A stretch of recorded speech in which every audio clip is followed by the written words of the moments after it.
Et salut à tous, on se retrouve aujourd'hui pour une nouvelle vidéo. Donc aujourd'hui, on va s'attaquer à la cryptographie de Pico CTF 2021 avec les 4 premiers challenges. Tout d'abord, le premier challenge, mode 26, on nous donne une chaîne, un cipher, et il faut du coup retrouver le flag à partir de ce cipher. Plusieurs possibilités. Première possibilité, d'aller sur le site Decode et de chercher le code César. En effet, ce cipher est du code César. On le rentre ici, on déchiffre et on obtient le flag. Deuxième possibilité, d'aller sur le site CyberChef.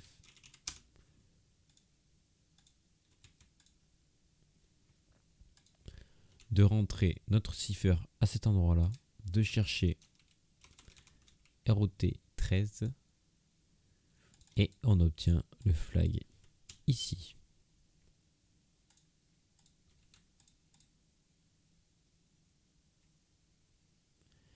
Pour le deuxième challenge, Man Your PS and QS, on doit télécharger un fichier qui s'appelle values et qui contient 3 variables, le C, le N et le E. On nous parle de RSA et qu'une petite valeur de E peut être problématique, mais aussi du coup à propos de N. Du coup, pour craquer ce RSA, très simple, donc le flag c'est le C, c'est le ciphertext, pardon. Le E c'est l'exposant. Donc pour craquer ce RSA, j'ai trouvé un repo GitHub qui contient un outil qui se nomme RSA Solver et qui permet de craquer du RSA à l'aide des 3 variables qu'on a. Donc c'est parti, c'est un programme fait en Python, donc on lance. On a 6 possibilités. Pour le coup, celui-ci c'est de la factorisation. Donc on choisit le 2, on rentre la valeur de N, on rentre la valeur de E, puis notre cipher, on attend quelques instants et on obtient notre flag.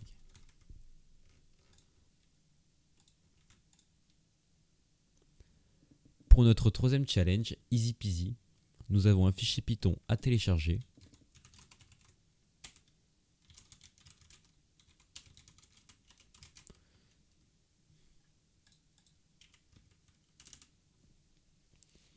Il contient un algorithme de chiffrement. Voilà. Après analyse, cet algorithme est faillible car la taille de la clé est égale à 50 000.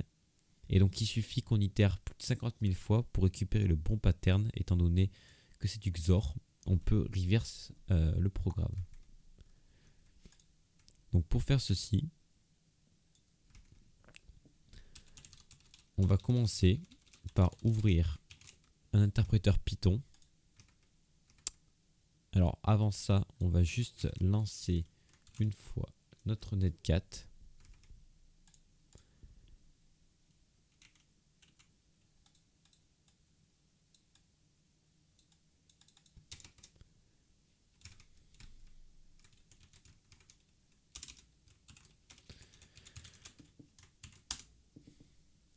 Donc notre netcat nous donne le flag qui est chiffré. Et on peut lui donner des valeurs à chiffrer. Et il nous renvoie ce que ça donnerait chiffré. Voilà. Donc du coup, on va commencer par copier notre flag, ouvrir un interpréteur Python et afficher la taille du flag chiffré. Donc il fait donc 64 caractères. Comme on a vu plus tôt, la taille de la clé fait 50 000 caractères. Donc ce qu'on peut faire, c'est Python 3-C pour exécuter une commande avec Python. On peut faire print d'une valeur, donc A par exemple, qu'on multiplie par 49 000 968, donc c'est 50 000 moins les 64 qu'on vient de... Enfin, les moins les 64 de la taille du flag.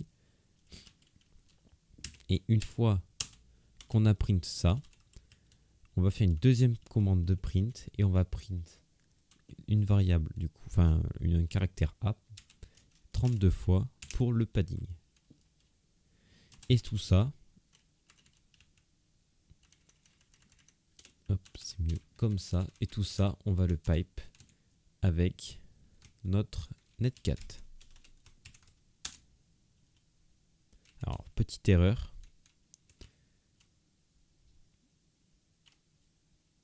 À cet endroit-là.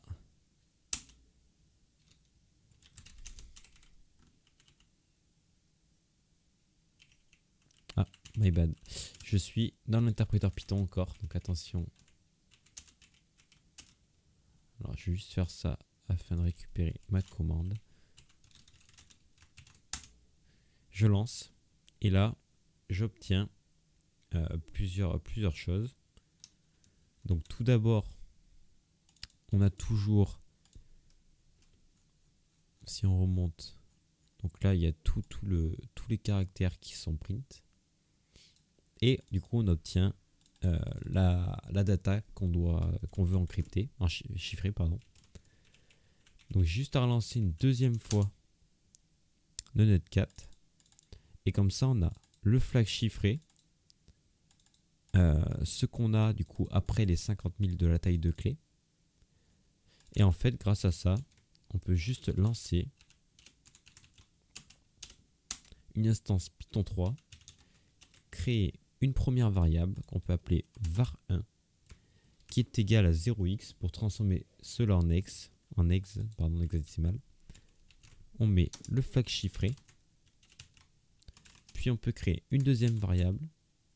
On fait la même chose avec la data et une troisième variable qui, elle, est égale à 61, parce que 0x61, c'est le caractère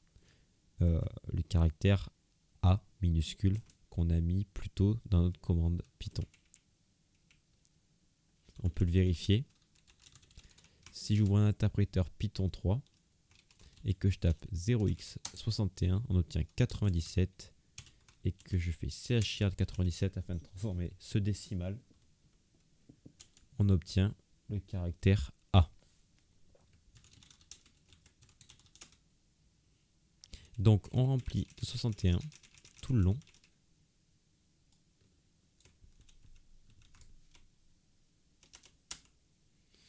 Et enfin, afin d'afficher le résultat, on peut formater comme ceci en Python avec format et donc var1 qu'on XOR avec var2 qu'on XOR avec var3 et on obtient notre flag en hexa. On n'a plus qu'à aller sur un site qui convertit l'hexadécimal en ASCII et on obtient notre flag.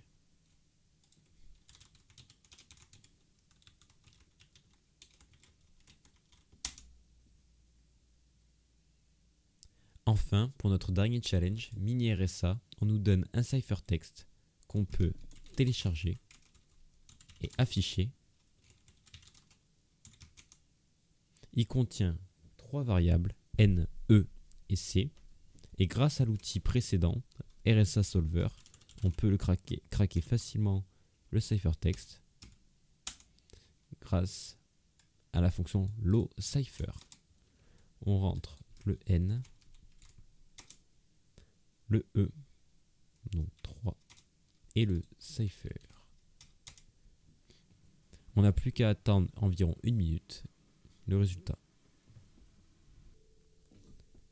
Et voilà, ça fait à peu près 1 minute que ça tourne et on obtient le flag.